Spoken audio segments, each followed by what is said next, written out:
you will give me some more luxury, I will ask my colleague, Fuad Khalid Hassan, to explain how each project activity is aligned with a gap that we have identified. And my recognize to my English-speaking compartment, Mr. Fuad will speak in Bangla to make sure everyone understands where there are gaps.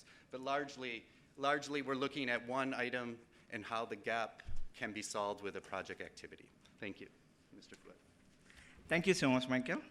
So পরবর্তী স্লাইডে আসসালামু আলাইকুম শুভ সকাল পরবর্তী স্লাইডগুলোতে আমরা ব্যাখ্যা করব এই প্রজেক্টের মাধ্যমে আমদানি রপ্তানি প্রক্রিয়া সহজীকরণের ক্ষেত্রে কী ধরনের ভূমিকা পালন করা সম্ভব হবে। আমরা এই প্রজেক্টটা ডিজাইন করা হয়েছে কৃষি পণ্যের আমদানি রপ্তানির ক্ষেত্রে যে 5টা মেজর স্টেপসকে আইডেন্টিফাই করা হয়েছে এবং সেই স্টেপসে এই প্রজেক্ট কীভাবে কন্ট্রিবিউট করবে। So thank you so much sir for joining our meeting. So যেটা আমরা বলতেছিলাম আমরা গ্লাড যে আমাদের এখানে মাননীয় মন্ত্রী রাষ্ট্রদূত জয়েন করেছেন। সো আমরা যেটা বলছিলাম আমরা 5টা মেজর স্টেপসকে আইডেন্টিফাই করেছি যা এই প্রজেক্ট কন্ট্রিবিউট করবে। আমরা খুবই ব্রিফলি বলবো যে এই গ্যাপগুলোকে আমাদের প্রজেক্ট কীভাবে সাপোর্ট দিয়ে বা কন্ট্রিবিউট করবে। আমরা যদি প্রথমটা শুরু করি তাহলে প্রথম যে বিষয়টা হচ্ছে আমাদের আমদানি রপ্তানি শুরু করার পূর্বে একজন ব্যবসায়ীর পুরো প্রসেস সম্পর্কে জানা জরুরি, বিশেষ করে যদি এটা এগ্রিকালচারাল ট্রেড হয়। সেক্ষেত্রে সবচেয়ে গুরুত্বপূর্ণ বিষয়টা হচ্ছে যে অ্যাক্সেস টু ইনফরমেশনটা। আমরা যেটা আইডেন্টিফাই করেছি যে আমাদের ব্যবসায়ীরা যখন আমরা যদি একটা প্রোডাক্ট দিয়ে ব্যাখ্যা করি, একটা স্পেসিফিক প্রোডাক্ট ম্যাঙ্গো যেমন আম দিয়ে ব্যাখ্যা করি, তাহলে এটা ইজিয়ার হবে এক্সপ্লেন করা। একজন ব্যবসায়ী যদি বাংলাদেশ থেকে বাইরে আম রপ্তানি করতে চায় তাহলে তাকে যে কাজগুলো করতে হয়, যেমন বাংলাদেশ থেকে সে ইয়ার্স সংগ্রহ করতে হয়, পিসি সংগ্রহ করতে হয়, এগুলো আমাদের ব্যবসায়ীরা জানেন। কিন্তু যেই মার্কেটে তিনি এক্সপোর্ট করবেন সেই মার্কেটের যে রিকোয়ারমেন্টগুলো, যেমন সেখানে শুল্ক কাঠামো কীরকম, সেখানে অলরেডি কারা কারা কোন কোন দেশ ওখানে এক্সপোর্ট করছে এবং সেখানে তাদের রেগুলেটরি স্ট্রাকচার কীরকম, তো এই বিষয়গুলো অ্যাভেলেবেল না, যার কারণে আমাদের ব্যবসায়ীরা অনেক ক্ষেত্রে শেখি থাকেন এবং এক্সপোর্ট প্রোডাক্ট শুরু করতে পারেন না। তো এই প্রবলেমগুলো সলভ করার জন্য আমরা যেটা করব, এক্ষেত্রে আমরা যেটা আইডেন্টিফাই করেছি, আমরা বাংলাদেশ ট্রেড পোর্টালে একটা অ্যাগ্রো ট্রেড সেকশন করবো, ডেডিকেটেড সেকশন, যেখানে পণ্যভিত্তিক সব ধরনের ইনফরমেশন যেগুলো ব্যবসায়ীদের প্রয়োজন হয়। বিফোরটা এরকম না যে আমরা সাধারণ ইনফরমেশনগুলো এখানে অ্যাড করব, যে ইনফরমেশনগুলো খুবই প্রয়োজনীয় কিন্তু এগুলো সাধারণত অ্যাভেলেবেল না, আমরা সেই ধরনের ইনফরমেশনগুলো Bangladesh trade portal agro trade সেকশনে অ্যাড করব, যার মাধ্যমে ব্যবসায়ীরা তার সব ধরনের ইনফরমেশনগুলো পেয়ে পারবে। এর পাশাপাশি আমরা কাস্টমসে একটা সেপারেট সেকশন করব, কাস্টমসে অ্যাগ্রো ট্রেড ক্লিয়ারেন্স সেকশন, সেখানে ইম্পোর্ট প্রসেসটা কাস্টমসের সাথে যে বিষয় রিলেটেড সেগুলো আমরা ফোকাস করব। এবং আমরা 4টা এজেন্সির জন্য ডফ, ডিএলএস, ডিএএ এবং বিএসটিআই এবং বিএস, এই 4টা agency specific top export import আইটেমের জন্য আমরা ম্যানুয়াল তৈরি করব, যাতে ব্যবসায়ীরা তাদের আমদানি রপ্তানি প্রক্রিয়া শুরু করার পূর্বেই প্রয়োজনীয় বিষয়গুলো বুঝতে পারবে। এক্ষেত্রে আমরা গুরুত্ব দিব যাতে বিষয়গুলো সহজবোধ্য হয় এবং খুব সুন্দর হয়। এই জন্য আমরা ছোটো ছোটো কিছু অ্যানিমেশন তৈরি করবো, ভিডিও তৈরি করবো এবং সোশ্যাল মিডিয়ায় আমরা এগুলোকে পাবলিশ করবো, যার মাধ্যমে ব্যবসায়ীরা ঘরে বসে তার প্রয়োজনীয় ইনফরমেশনগুলো পেতে পারে। সেকেন্ড যে স্টেপটা হয়েছে, এই ইনফরমেশনগুলো জানার পরে তারপরে তাকে ব্যবসা শুরু করার পর তাকে যে পরিমাণ লাইসেন্স সার্টিফিকেটগুলো সংগ্রহ করতে হয়। এক্ষেত্রে গ্যাপটা হচ্ছে আমাদের দেশে অধিকাংশ আমদানি রপ্তানির লাইসেন্স সার্টিফিকেটগুলো ম্যানুয়ালি ইস্যু করা হয়, যেটা অনেক সময় সাপেক্ষ এবং সেগুলো হচ্ছে কাস্টমসের সিস্টেমের সাথে অনেক ক্ষেত্রে কানেক্টেড না। এবং অনেক দেশে কিছু রিকোয়ারমেন্ট থাকে, যেমন ইউতে এক্সপোর্ট করতে গেলে ট্রেসিবিলিটি, তারপরে কন্ট্যাক্ট ফার্মিং অটোমেশন, এই রিকোয়ারমেন্টগুলো থাকে। এর পাশাপাশি নতুন কিছু সার্টিফিকেট আমাদের দরকার হয়, যেমন অনেক দেশের রিকোয়ারমেন্ট থাকে ইম্পোর্টিং কান্ট্রির যে নিরাপদ খাদ্য বা ফুড সেফটি অথরিটি কর্তৃক ইস্যুকৃত স্বাস্থ্য সনদ বা হেলথ সার্টিফিকেট, এগুলো কেউ ইস্যু করছে না।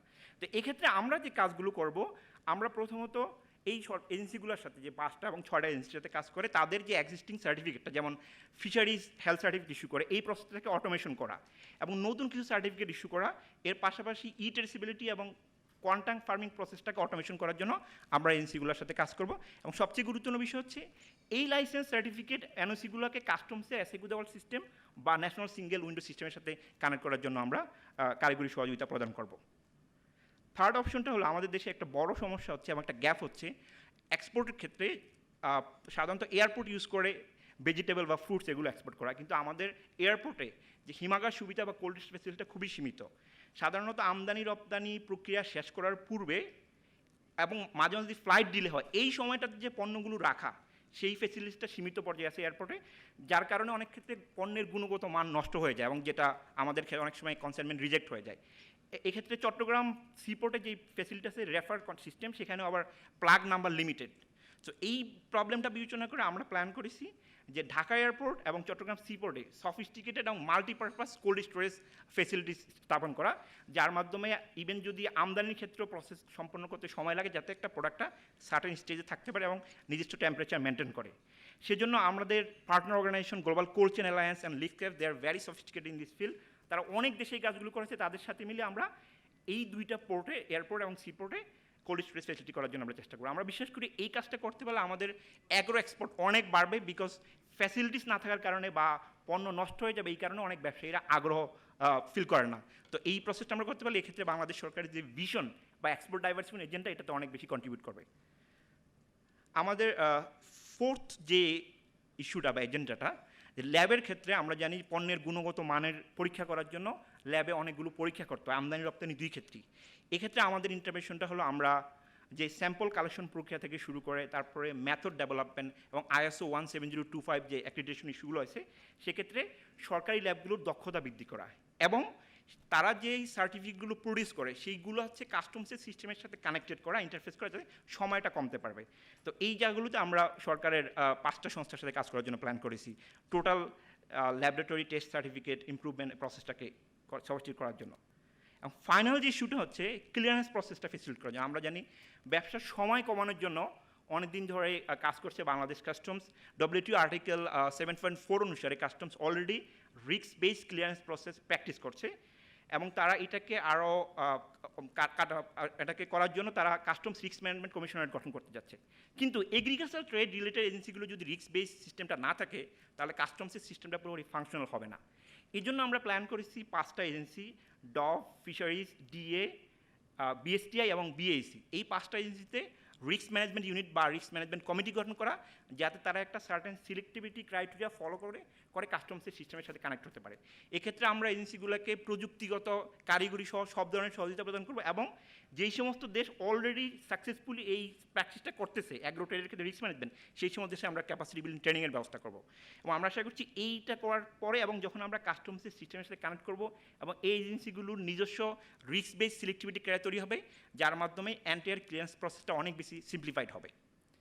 ফাইনাল স্টেজে এসে আমাদের একটা বড় অবজারভেশন হচ্ছে, আমরা দেখেছি প্রকল্প বাস্তবায়ন চলাকালীন সময়ে এই কাজগুলো খুব সুন্দরভাবে পরিচালিত হয়, কিন্তু যখন প্রজেক্ট শেষ হয়ে যায় তখন বড় ধরনের প্রবলেম হয়। এই বিষয়টা মাথায় রেখে আমরা চিন্তা করেছি ইয়ার 3 থেকে প্রত্যেকটা এজেন্সির সাথে আমরা কাজ করব, যেই ইন্টারভেনশনগুলো প্রজেক্ট সাপোর্ট করছে সেগুলো প্রজেক্ট শেষ হয়ে যাওয়ার পর কী হবে, যার মাধ্যমে সরকারি সংস্থাগুলো তারা রিসোর্স মোবিলাইজেশন বা নতুন পোস্ট ক্রিয়েট করা বা বাজেট অ্যালোকেশন, এই কাজগুলো তারা শুরু করতে পারে।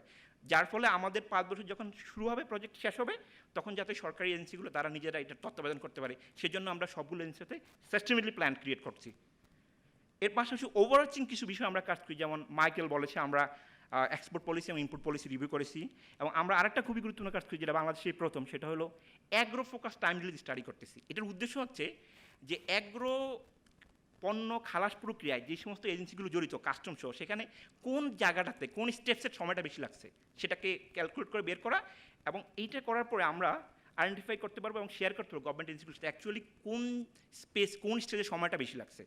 আমরা এটা একটা বড় কাজ করবো এবং পাশাপাশি বাণিজ্য মন্ত্রণালয়ের যে NTFC রয়েছে, ন্যাশনাল ট্রেড ফেসিলিটেশন কমিটি, এই ট্রেড ফেসিলিটেশন কমিটির আন্ডার একটা অ্যাগ্রো ট্রেড ওয়ার্কিং গঠন করার জন্য আমরা বাণিজ্য মন্ত্রণালয়কে প্রপোজ করেছি। আমরা TRS এর যে ফান্ডিংগুলো আসবে, যে কোথায় প্রবলেম আছে, সেই বিষয়গুলো আমরা হয়তো এই অ্যাগ্রো ট্রেড ওয়ার্কিং গ্রুপে আলোচনা করতে পারবো এবং এই NTFC অ্যাগ্রো ট্রেড ওয়ার্কিং গ্রুপে আমরা অনেকগুলি স্টাডি করবো। ওভারঅল অবজেক্টিভ হচ্ছে এগ্রিকালচারের ট্রেডের ক্ষেত্রে সময়টা কমানো বা প্রসেসটা ফেসিলিটেট করার জন্য একটা ওভারআর্চিং কমিটি হিসাবে কাজ করতে পারে agro trade working group under NTFC। এবং সর্বশেষ বিষয় হলো আমাদের প্রত্যেকটা কম্পোনেন্টের প্রত্যেকটা কাজের বেনিফিশিয়ারি হয় প্রাইভেট সেক্টর। এই জন্য প্রত্যেকটা আমরা সার্টিফিকেট, অনলাইন ইস্যুস বা ম্যানুয়াল ডিজাইন ডেভেলপমেন্ট ক্ষেত্রে সবসময় আমরা প্রাইভেট সেক্টর ভ্যালিডেশন করে এবং তাদের সাথে কোঅপারেশন অ্যান্ড কোলাবোরেশন ভিত্তিতে আমরা কাজ করব। ওভারঅল এই ছিল আমাদের প্রেজেন্টেশনটা। আমরা বিশ্বাস করি যে এইটা আমরা দেখেছি গত 10 বছরে মেজর 7 থেকে 8টা ট্রেড ফেসিলিটেশন প্রকল্প বাংলাদেশে বাস্তবায়িত হয়েছে বা হচ্ছে। এটা হচ্ছে একমাত্র প্রজেক্ট যারা শুধুমাত্র অ্যাগ্রো ট্রেডকে ফেসিলিটেট করবে এবং যেটা আমি আগে বলেছি, এটা বাংলাদেশ সরকারের এক্সপোর্ট ডাইভার্সিফিকেশন এজেন্ডা এবং digital Bangladesh vision, actually it's not the vision, it's now reality, এইটাকেও এই প্রজেক্টটা অনেক বেশি কন্ট্রিবিউট করবে। সো ওভারঅল আমরা বিশেষ করি এর মাধ্যমে বাংলাদেশের আমদানি রপ্তানি প্রক্রিয়া সহজীকরণের ক্ষেত্রে এই প্রকল্প গুরুত্বপূর্ণ ভূমিকা পালন করবে। সবাইকে আবারও ধন্যবাদ। আসসালামু আলাইকুম। Thank you very much, gentlemen, for briefing us on the project objectives and outcomes.